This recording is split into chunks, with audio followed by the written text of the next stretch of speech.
It's that time of year. Wedding season. There's nothing like opening a wedding invite and seeing that little +1 checkbox to remind you that love is in fact possible and you are in fact very single. But hear me out. I just got back from a wedding last week and was reminded that weddings are an amazing place for single guys to meet attractive single women in real life. Here's the deal. Love is in the air, and as the single ladies watch their friend walk down the aisle, they're going to be reminded that they have not yet found their special someone. Plus, chances are you'll have plenty in common with these women since they're running in the same circles as the bride and the groom. And there are a ton of built-in chances to mingle, from the welcome party to the reception, and of course, the dance floor.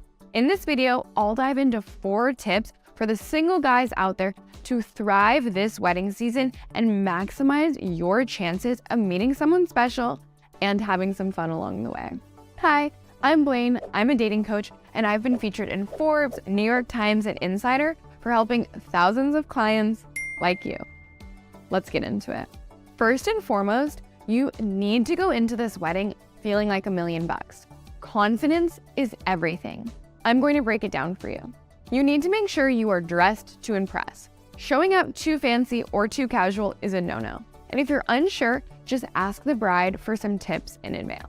It is also essential that your clothes fit. Baggy is bad, but so is skin tight. Invest in a tailor if you suspect that suit you bought in college needs an adjustment. You gotta get good sleep. Let's be honest. If you're running on empty from partying all night or catching that brutal red-eye flight, you're not going to be your best self. So plan ahead and make sure you are well rested for the big day. And lastly, don't skimp on the self-care. Do whatever it takes to feel great the day of the wedding. Maybe that means going for a jog or booking a massage at the spa. Just remember, ladies love a guy who takes care of himself. Second, take the initiative to introduce yourself. If you're feeling a little nervous about meeting new people, don't sweat it, that is natural, but weddings are one of the easiest places to strike up a conversation. Here's how you can kick things off. Just walk up and say, "Hi, I'm John. I don't think we've met before, but I wanted to say hello. What's your name?" Easy enough, right? And then to keep the conversation going, just ask if they're here with the bride or the groom. And just like that, you're chatting. Third, know your story. The #1 topic that's going to keep coming up is how you know the bride or the groom.